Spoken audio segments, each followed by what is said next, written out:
Lock the doors. Nobody leaves until that watch is found. The billionaire's voice crashed across the restaurant like thunder, silencing the soft jazz and the clinking crystal glasses in an instant. Forks froze halfway to mouths. Conversations died mid-sentence.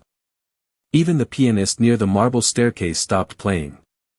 At the center of the private dining hall stood Ethan Whitmore, CEO of Whitmore Capital, one of the most powerful financial firms in Manhattan. 6'2", silver tie, navy-tailored suit worth more than most Americans made in a month, and eyes sharp enough to make grown men lower their voices when he walked by. Tonight was supposed to be a celebration. A $900 million merger dinner held on the top floor of the Crescent Grand Hotel overlooking Central Park.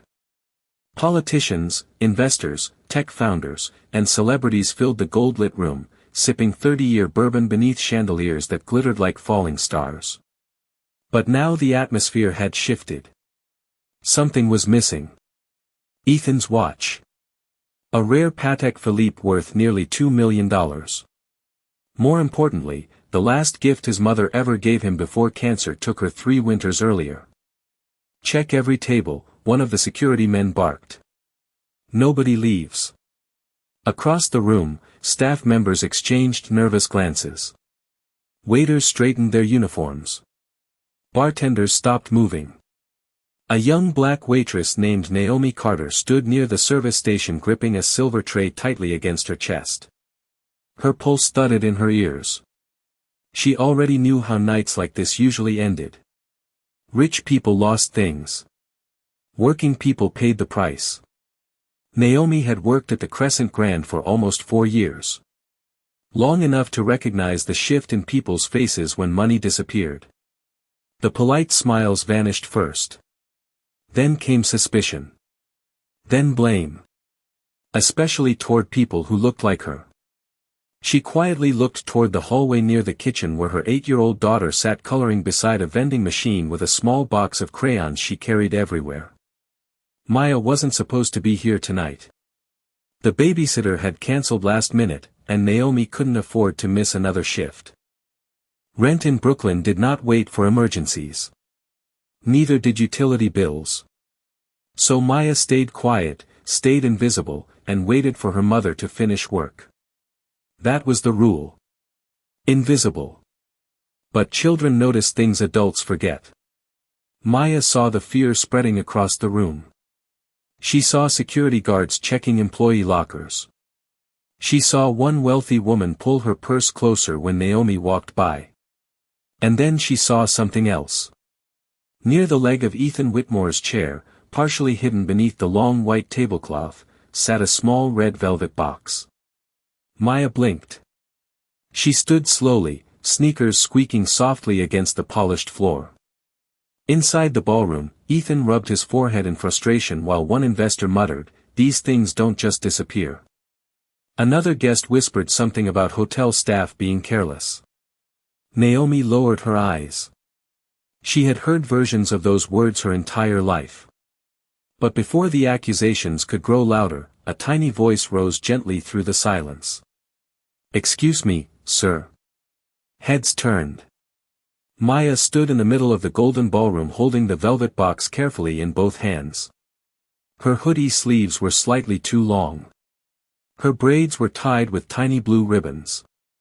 She looked impossibly small beneath the towering chandeliers and walls of glass overlooking Manhattan's skyline. Ethan stared at her. One security guard stepped forward immediately. "Sweetheart, where did you get that?" Maya looked confused by the panic around her. Then she held the box out carefully toward Ethan and said the words that would freeze every soul in that room. "Mom taught me not to keep what isn't mine." For a moment, nobody moved. The little girl stood there holding the velvet box while the richest people in Manhattan stared at her like she had interrupted the laws of gravity itself. Ethan Whitmore slowly stepped forward and took the box from Maya's hands with unusual care, almost afraid to breathe. His fingers hesitated before opening it. Inside, resting against the black silk cushion exactly where it belonged, sat the silver Patek Philippe. Untouched. Perfect. The room released a quiet collective breath. One woman placed a hand against her chest. Somewhere near the bar, a nervous laugh escaped too early and died immediately. Ethan looked down at the watch, but his expression did not soften right away. Men like him had spent decades learning how not to trust moments that looked too pure. His eyes lifted back to Maya. "Where did you find this?" he asked quietly. Maya pointed toward the dining table. "Under your chair, sir." Her voice carried no fear. No performance. Just honesty. Ethan glanced toward his security team. One guard looked embarrassed. Another slowly stepped backward. Across the ballroom, Naomi felt heat rising into her face. She rushed forward immediately. "Maya, baby, I told you to stay in the hallway." Her voice was gentle, but underneath it lived panic. The kind born from years of understanding how quickly innocent situations could become dangerous for people without power. Maya lowered her eyes. "I am sorry, Mom. I just wanted to give it back." Naomi forced a small smile toward Ethan. "Sir, I apologize if she interrupted the dinner." But Ethan was not looking at Naomi anymore. He was looking at Maya. Really looking at her now. The oversized hoodie. The worn sneakers with faded purple stars on the sides. The careful way she held her hands together after doing something she believed was right. It reminded him of someone. Someone he had spent years trying not to think about because remembering hurt more than forgetting. "You did not open it?" he asked. Maya shook her head immediately. "No, sir." "Why not?" The little girl frowned slightly as if the answer should have been obvious. "Because it is yours." Several guests exchanged awkward glances. Ethan stared at her in silence. He had spent most of his adult life surrounded by people who wanted things from him. Investors wanted access. Politicians wanted donations. Executives wanted promotions. Reporters wanted scandals. Even kindness often came attached to an invoice. But this child had found something worth nearly $2 million and returned it without even peeking inside. No negotiation. No expectation. Just principle. Then Maya added softly, "Mom says when you take things that are not yours, it makes your heart feel heavy after a while." The sentence landed harder than anyone expected. A man near the window lowered his bourbon glass slowly. One woman blinked rapidly as if suddenly emotional for reasons she did not understand. And Ethan Whitmore, billionaire architect of one of the largest financial empires in America, felt something shift painfully inside his chest. Because he remembered hearing almost those exact words once before. 30 years ago. From his own mother. Back when they lived in a tiny apartment in Queens with broken heaters and unpaid electric bills. Back before private jets and magazine covers and billion-dollar mergers hardened him into someone who measured human value in leverage and risk. Ethan looked down at the watch in his hand again. There, engraved on the back beneath the steel casing, were the words his mother had chosen herself years earlier. "Character is what you keep when money leaves." He swallowed hard. Across the ballroom, nobody noticed the stock market titan fighting emotion except Naomi. And when their eyes briefly met, something uncomfortable passed between them. Not admiration. Not fear. Recognition. The painful understanding that dignity often survives longer in people who have the least. The ballroom slowly came back to life, but something fundamental had changed. The jazz pianist resumed playing, softer this time, almost cautious, while conversations returned in low uncertain murmurs. Yet every few seconds, eyes drifted back toward the little girl standing beside her mother near the service station. Maya Carter did not seem to notice the attention. She simply smoothed the sleeves of her hoodie and looked up at Naomi with the quiet patience of a child used to wading through adult problems she should never have had to understand.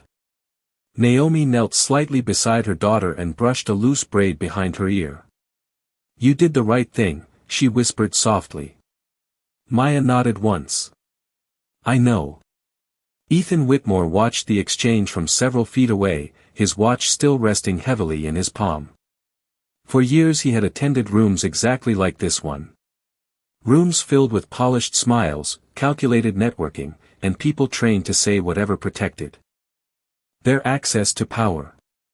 But the interaction between Naomi and her daughter carried something unfamiliar. It was not performance. It was not strategy. It was real. One of Ethan's senior partners finally stepped forward with an awkward laugh. "Well, crisis avoided," the man said, adjusting his cuff links nervously. "At least we know honesty still exists in New York." A few guests chuckled politely, but the joke landed flat. Because everyone in the room understood what almost happened. The staff had already been under suspicion before the truth appeared in the hands of an 8-year-old girl. Ethan's head of security cleared his throat. "Sir, should we continue screening the employees?" Ethan looked at him coldly. "For what?" The guard hesitated. "Standard procedure." Ethan's jaw tightened slightly. Standard procedure. He suddenly hated how normal those words sounded. Across the room, Naomi lowered her eyes again, instinctively trying to make herself smaller now that the tension was fading. She knew how these evenings worked. One emotional moment did not erase reality. Tomorrow she would still wake up at 5:30 in the morning. Still catch the crowded subway from Brooklyn. Still work double shifts carrying trays through rooms full of people who rarely remembered her name. The wealthy loved inspirational moments as long as they did not have to change because of them. Ethan slipped the watch slowly onto his wrist again, but his attention stayed fixed on Maya. "How old are you?" he asked. 8, she answered. "And your mother taught you all that?" Maya smiled proudly. "She teaches me everything." Something about the way she said it hit Ethan harder than the words themselves. No hesitation. No embarrassment. Just certainty. The kind children only carried when they completely trusted the person raising them. Ethan glanced toward Naomi again. He noticed details he had ignored earlier. The exhaustion hidden beneath her careful posture. The slight wear on the cuffs of her uniform sleeves. The faint shadows under her eyes that expensive makeup could not fully conceal. She could not have been older than 30, yet she carried herself like someone who had already fought through several lifetimes. "You brought your daughter to work?" one wealthy woman suddenly asked from nearby. Her tone sounded polished, but underneath it lived judgment sharpened by privilege. Naomi straightened immediately. "My babysitter cancelled unexpectedly, ma'am. I apologize if it caused any inconvenience." "It is highly inappropriate for a luxury environment," the woman replied while sipping champagne. "Children do not belong at corporate functions." Maya quietly looked down at the floor. Naomi opened her mouth to apologize again, but Ethan interrupted first. "Actually," he said calmly, "she is the only reason this evening did not become a disaster." Silence dropped across the table once more. The woman blinked, visibly uncomfortable. Ethan took another slow look around the ballroom filled with million-dollar suits and diamond jewelry reflecting beneath golden light. Then he looked back at Maya standing in faded sneakers beside her exhausted mother. And for the first time that night, the billionaire began wondering if the poorest people in the room were not the ones everyone assumed. The dinner should have moved on after that. The investors should have returned to discussing mergers and quarterly forecasts. The waiters should have resumed carrying trays of lobster risotto and imported wine beneath the soft gold lights of the Crescent Grand Ballroom. But the energy in the room no longer belonged to the billionaires. It belonged to the little girl in the oversized hoodie. Maya had returned quietly to the service hallway beside the kitchen, sitting cross-legged near the vending machines with her coloring book balanced on her knees. She drew slowly, carefully, tongue pressed slightly against her lip in concentration while the distant hum of wealthy conversation echoed through the walls. Naomi checked on her every few minutes between serving tables. "You okay, baby?" Maya nodded. "Yes, Mom. You hungry?" "A little." Naomi smiled faintly. I will bring you something soon. Then she hurried back onto the floor before another guest snapped impatient fingers or complained about delayed service. That was the thing about survival in places like this. No matter how emotional the moment became, working people still had to keep moving. Still had to smile. Still had to serve. Meanwhile, Ethan Whitmore remained distracted for the first time anyone in his executive circle could remember. A board member was speaking directly to him about international expansion, but Ethan barely heard the words. His attention kept drifting toward the hallway where Maya sat coloring alone beneath fluorescent lights while the richest people in New York dined beneath chandeliers worth more than her mother probably earned in years. Something about the image bothered him deeply. Not because it looked tragic. Because it looked normal. That realization unsettled him more than he cared to admit. One investor leaned closer with a grin. Cute kid, the man said casually. You should send the mother a bonus and turn this into a nice little company story online. People love authenticity now. Ethan slowly looked at him. The comment sounded harmless. Maybe even practical. But it also sounded empty. Manufactured. Like kindness had become another branding strategy for people who had forgotten what sincerity looked like. She is not a marketing campaign, Ethan replied flatly. The investor blinked awkwardly and leaned back into silence. Across the room, Naomi accidentally brushed against a chair while refilling water. The guest barely glanced at her before sighing dramatically. Careful. One word. Sharp enough to remind her exactly where she stood. Naomi apologized immediately even though nothing spilled. Ethan noticed. He noticed the way her shoulders instinctively tightened. The way she lowered her voice afterward. The way years of working around powerful people had trained her to shrink herself before anyone else could do it for her. And suddenly he remembered his own mother standing behind a grocery store register in Queens when he was a boy. The customers who talked over her. The men who called her sweetheart instead of ma'am. The exhaustion she tried to hide every night while still teaching him manners at the kitchen table like dignity mattered more than money. Ethan had not thought about those memories in years. Success had a strange way of erasing the roads people used to walk. Then movement near the hallway caught his eye again. Maya was staring quietly at the ballroom from her small corner beside the vending machine. Not with envy. Not with bitterness. Just curiosity. As if she were studying another planet. Ethan stood slowly from the table before he could overthink the impulse. Several executives looked confused as he crossed the ballroom alone. Naomi noticed first. Panic flickered across her face immediately. She hurried forward. Sir, if Maya is causing any disruption, I can take her downstairs. Ethan shook his head once. She is not causing disruption. Then he looked toward Maya, who immediately stood politely when he approached. What are you drawing? He asked. Maya hesitated before holding up the page carefully. It was a picture of the ballroom. The chandeliers. The tables. The giant windows overlooking Manhattan. But in the center of the drawing, much larger than everything else, she had drawn her mother carrying a tray with a smile on her face. Ethan stared at the crayon drawing quietly. Then Maya said the simplest thing in the world. Mom says even if nobody notices you being kind, you should still do it anyway. And somehow those words hit harder than any speech Ethan Whitmore had heard in years.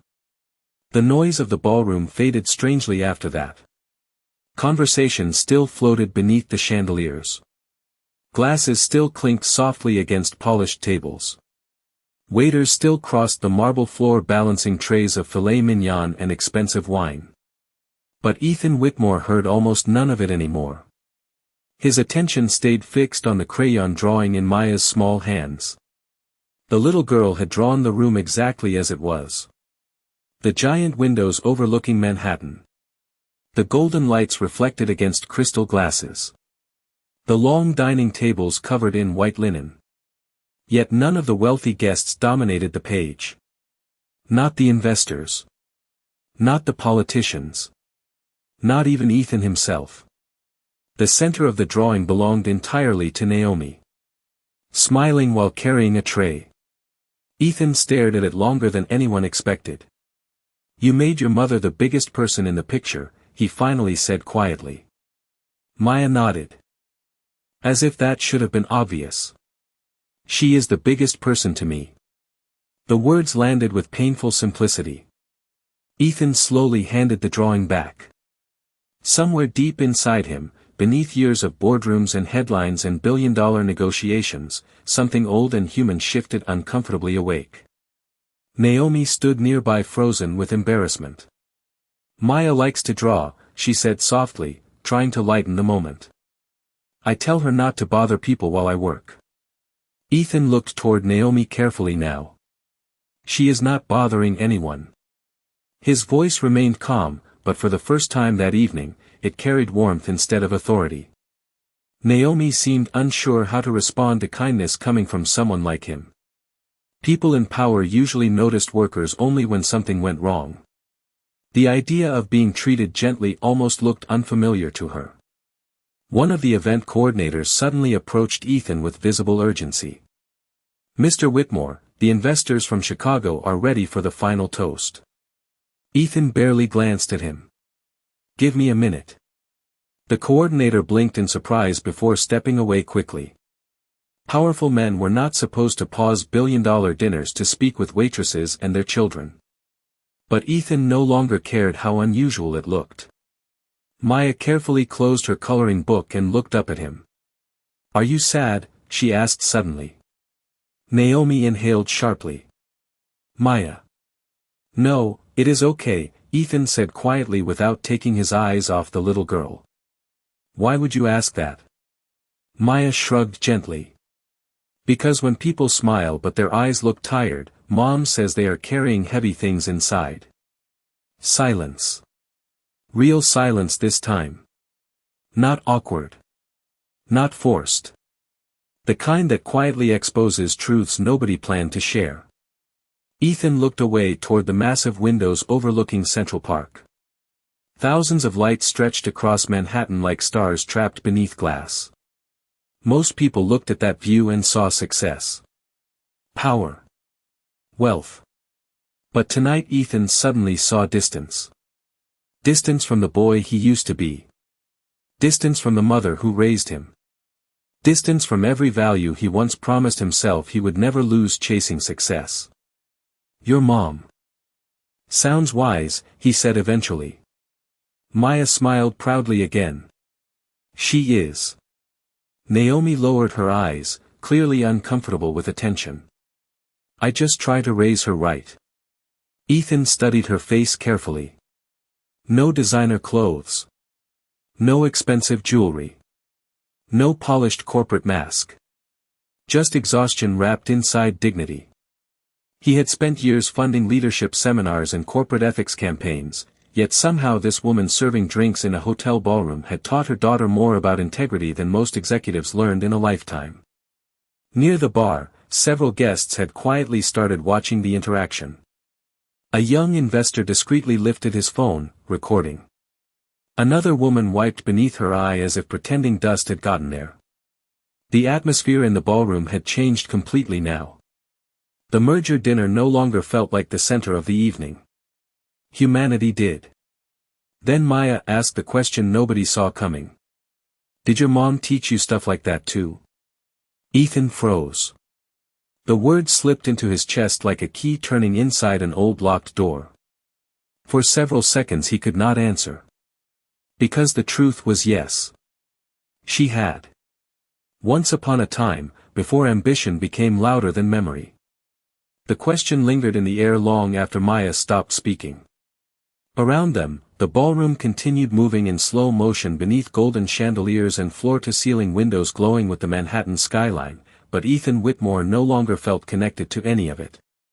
For the first time in years, the billionaire looked uncertain. Not weak. Not embarrassed. Just unexpectedly human. His fingers brushed lightly against the watch on his wrist as memories he had buried beneath decades of ambition quietly resurfaced one by one. A cramped apartment in Queens. Steam hissing from old radiators during winter. His mother standing at a tiny kitchen counter counting grocery coupons under flickering light. He remembered how she used to kiss his forehead before school and tell him the same thing every morning. Money can disappear, Ethan. Character cannot. Back then he believed her completely. Before Wall Street hardened him. Before investors taught him that kindness looked like weakness and hesitation cost millions. Before success slowly turned principles into luxuries he no longer thought he could afford. Ethan finally looked back down at Maya. Yeah, he admitted quietly. She did. Maya smiled softly like she had just solved a puzzle. Then she sounds nice too. The simplicity of the statement nearly broke him. Naomi noticed it immediately. The slight tightening around his eyes. The careful breath he took before answering. She had spent years reading faces while carrying trays through rooms filled with wealthy strangers. Rich people hid emotions differently than everyone else. Their smiles were trained. Their voices polished. But loneliness still leaked through the cracks if you paid attention long enough. And tonight Ethan Whitmore looked lonelier than anyone she had ever served. Near the ballroom entrance, a pair of executives whispered quietly while glancing toward Ethan. One shook his head slightly, clearly confused by the scene unfolding in front of them. This was not how billion-dollar CEOs behaved. Men like Ethan Whitmore were supposed to dominate rooms, not stand silently beside children discussing morality beneath chandelier light. Yet nobody interrupted him now. Not even his board members. Because somewhere deep down, everyone watching sensed they were witnessing something real. Something money could not manufacture. Maya suddenly looked toward the dessert table across the ballroom where miniature chocolate cakes and strawberry tarts sat untouched beneath silver trays. Then she quickly looked away again, trying to be polite. Ethan noticed. Have you eaten dinner yet? Maya hesitated. Naomi answered first. She had a sandwich before we left home. Ethan looked at the clock near the ballroom entrance. It was almost 10:30 at night. That was hours ago. Naomi gave a small apologetic smile. Double shifts happen sometimes. There was no bitterness in her voice. No self-pity. Just fact. That somehow made it heavier. Ethan glanced toward the dessert table again, then back at Maya. What is your favorite? Maya blinked in surprise. Favorite what? Dessert. Her eyes widened slightly. The strawberry shortcake. Ethan nodded once toward a nearby waiter. Bring her too. Naomi immediately stepped forward. Sir, that is not necessary. Ethan looked at her calmly. I know. The waiter returned moments later carrying two elegant dessert plates decorated with powdered sugar and fresh strawberries. Maya stared at them like they belonged in a museum. For me, she whispered. Ethan gave the smallest smile. For you. Maya carefully picked up the fork after looking at her mother for permission first. Naomi nodded gently. Say thank you. Thank you, sir. Then the little girl took one bite and her entire face lit up with innocent joy so genuine that several nearby guests quietly smiled without meaning to. Ethan watched her laugh softly over something as simple as strawberry cake, and suddenly the room full of millionaires felt strangely empty by comparison. Because somewhere along the way, the billionaire realized something uncomfortable. He could buy almost anything in the world. But he could not remember the last time joy looked that honest around him. The dessert plates were nearly empty now. Tiny streaks of whipped cream and strawberry sauce rested against polished white porcelain while Maya carefully scraped the last bite with her fork, trying not to waste any of it. Across the ballroom, the merger dinner continued in fragments, but the energy had shifted permanently. Some guests still talked business in low voices. Others quietly watched the strange scene unfolding near the service hallway where one of the most feared billionaires in Manhattan sat speaking gently with a waitress and her daughter like the rest of the room no longer mattered. Ethan Whitmore leaned slightly against the marble counter near the kitchen entrance, his suit jacket unbuttoned now, his usual corporate armor beginning to disappear piece by piece. For years, people had described him the same way. Ruthless. Precise. Untouchable. The kind of man who closed billion-dollar deals without blinking. But nobody in that ballroom had ever seen him this quiet before. Maya looked up from her dessert plate. "Do rich people ever get tired?" she asked innocently. Naomi almost dropped the tray she was holding. "Maya." "But." Ethan surprised her again by answering immediately. "All the time." Maya tilted her head slightly. "Then why do they keep working so much?" A nearby executive chuckled awkwardly under his breath, but Ethan did not smile. Because the little girl had accidentally asked a question he himself had avoided for years. He glanced toward the giant windows overlooking Manhattan where skyscrapers pierced the dark sky like monuments built by exhausted people chasing bigger numbers. "Sometimes," he said slowly, "people get so busy trying to become important that they forget how to be happy." Maya thought about that carefully while swinging her feet lightly beneath the chair. "That sounds sad." Ethan let out a quiet breath that almost resembled laughter, except there was no joy in it. "Yeah," he admitted softly. "Maybe it is." Naomi watched the exchange in disbelief. She had spent years serving wealthy men exactly like Ethan Whitmore. Men who checked stock prices while employees spoke to them. Men who barely noticed workers unless something spilled or went wrong. Yet somehow her daughter had done the impossible tonight. She had reached the human being underneath the billionaire. Near the ballroom entrance, a senior investor approached Ethan carefully.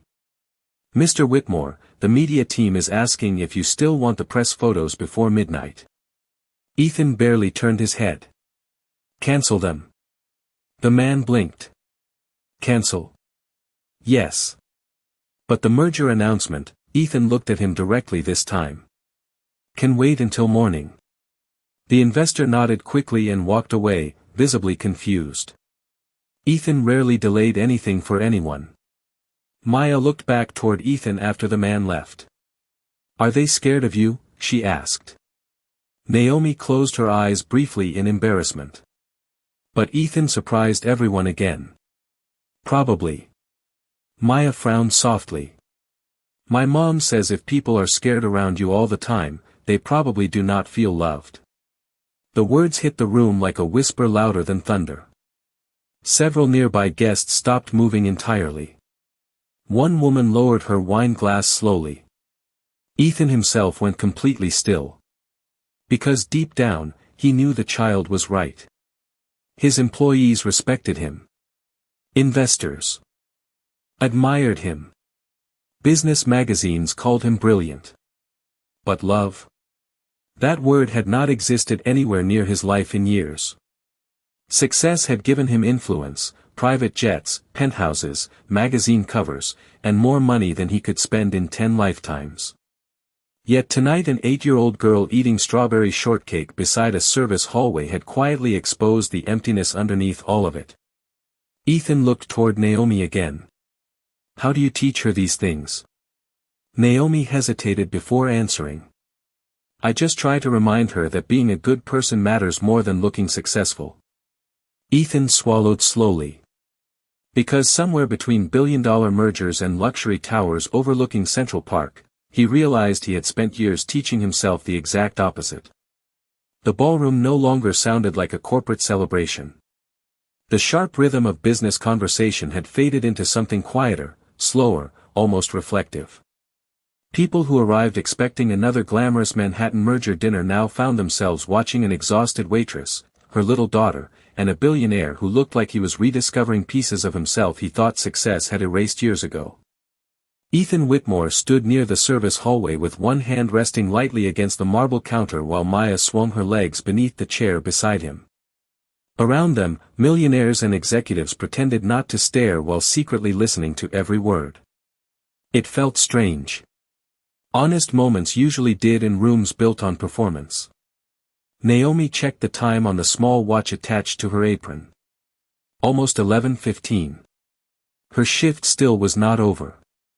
There were empty glasses to collect, dessert trays to clear, tables to reset before the overnight cleaning crew arrived. Real life did not pause for emotional revelations. "Maya," she said gently, "we should probably get ready to leave soon."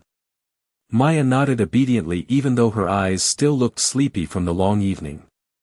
Ethan looked toward Naomi. "How are you getting home?" "The subway," she answered automatically. Brooklyn-bound a train. Ethan glanced toward the dark windows overlooking Manhattan. Rain had started falling softly against the glass sometime during the evening, streaking silver beneath the city lights. "At this hour?" Naomi offered a small shrug. "It is New York." The sentence carried years of exhaustion inside it. Long nights. Double shifts. Delayed trains. Standing on crowded subway platforms after midnight while carrying groceries and trying to keep a child awake. Ethan suddenly realized how little people like him ever thought about the mechanics of ordinary survival. The wealthy spoke endlessly about hustle and hard work while many of them had never once worried about choosing between overtime and childcare. Maya slid carefully off the chair and zipped up her faded hoodie. Then she looked toward the ballroom one last time. "This place is pretty," she whispered.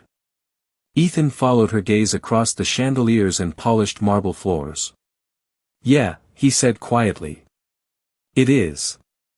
But tonight even he understood that beauty and warmth were not always the same thing. Near the entrance, Ethan's assistant approached carefully holding a tablet against his chest. "Sir, your car is ready whenever you are." Ethan nodded once, then looked back toward Naomi and Maya. "Let my driver take you home." Naomi immediately shook her head. "Oh no, sir, we could not." "Why not?" "Because that is not necessary." Ethan almost smiled at the irony of hearing his own words reflected back at him. Necessary. That word had built most of his empire. Necessary sacrifices. Necessary ambition. Necessary compromises. Yet standing beside this mother and daughter tonight made him question how many things he once called necessary were actually just excuses for forgetting people. "Please," he said calmly. "It is raining." Naomi hesitated. Pride and exhaustion wrestled silently across her face. Maya looked up at her mother hopefully but stayed quiet. Finally Naomi gave the smallest nod. "Thank you." Ethan's assistant looked stunned. In 5 years working for Whitmore Capital, he had never once seen Ethan personally arrange transportation for hotel staff. Maya smiled brightly. "Mom says good people should say thank you twice." Ethan looked down at her. "Then I guess I should thank you too." Maya frowned softly. 4. What? Ethan glanced around the ballroom filled with crystal chandeliers, luxury watches, and people worth more money than entire neighborhoods. Then he looked back at the little girl standing in faded sneakers with strawberry frosting still near the corner of her mouth. "For reminding me of things I forgot a long time ago." Maya seemed satisfied with the answer. But across the room, several guests had quietly begun uploading videos from the night onto social media. Clips of the little girl returning the watch. Snippets of Ethan Whitmore sitting beside her near the service hallway. Captions already started spreading across Manhattan phones before the evening had even ended. Billionaire moved by waitress's daughter. Little girl teaches CEO about integrity. Humanity in the middle of Manhattan luxury. And somewhere beneath the gold lights of the Crescent Grand Ballroom, Ethan Whitmore slowly realized that tonight was never really about a missing watch at all. By the time the black SUV carrying Naomi and Maya crossed the Brooklyn Bridge, the videos from the Crescent Grand had already spread far beyond Manhattan. Millions of dollars had been discussed in that ballroom. Partnerships had been negotiated. Executives had flown in from Chicago, San Francisco, and London. But none of that became the story people remembered the next morning. Instead, social media feeds filled with clips of a little girl in a faded hoodie returning a billionaire's watch without hesitation. News pages reposted the moment Maya quietly said her mother taught her not to keep what was not hers. Comment sections flooded with reactions from strangers across America. Some people called it heartwarming. Others called it heartbreaking that honesty from a child felt so rare it became national news. But the clip that spread fastest was not about the watch at all. It was the moment Ethan Whitmore sat beside Maya near the service hallway listening instead of commanding. The internet noticed immediately. The man famous for intimidating boardrooms looked almost unrecognizable sitting beside a waitress's daughter eating strawberry shortcake under fluorescent lights. By sunrise, the story had reached morning television. By noon, journalists were requesting interviews with the Crescent Grand Hotel. By evening, millions of people had watched the little girl unknowingly dismantle the emotional armor of one of the richest men in New York. Naomi tried to ignore most of it. The next morning still came at 6 o'clock. Bills still waited on the kitchen counter of her small Brooklyn apartment. Maya still needed breakfast before school. Real life did not pause just because the internet suddenly noticed your humanity. But something had changed. For the first time in years, Naomi walked into the Crescent Grand and noticed people looking her directly in the eye. Some employees smiled differently now. One hostess quietly whispered, "Your daughter seems amazing." Even the manager who rarely acknowledged staff unless correcting mistakes suddenly asked how Maya was doing. Naomi thanked them politely, but deep down she understood something painful. Sometimes the world only valued dignity after wealth approved of it first.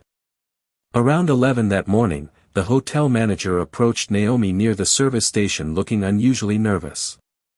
"Mr. Whitmore is here," he said quietly. Naomi blinked in surprise. "Here. Asking for you." The entire staff seemed to freeze at once. Billionaires did not return to hotel kitchens for waitresses. But Ethan Whitmore stood near the lobby entrance anyway, dressed simply compared to the night before. No crowd of executives. No media team. Just him holding a small envelope in one hand. Naomi approached cautiously.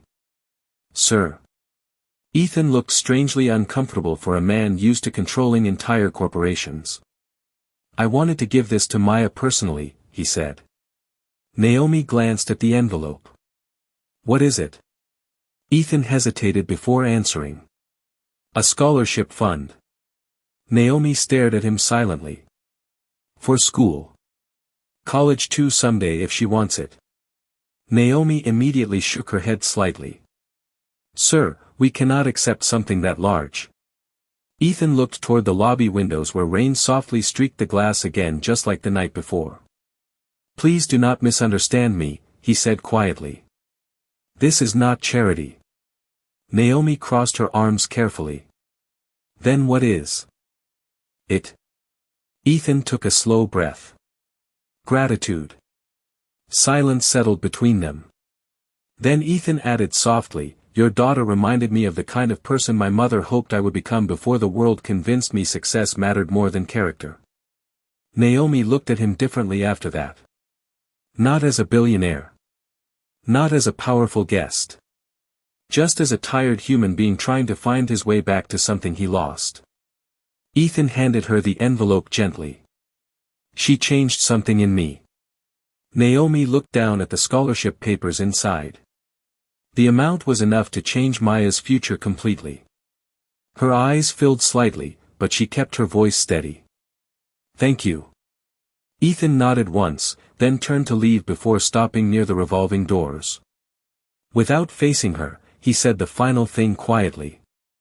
"Last night, I realized the richest person in that ballroom was never me." Then he walked out into the New York rain while somewhere in Brooklyn, an 8-year-old little girl still believed honesty was normal because her mother had taught her that dignity was something money could never buy.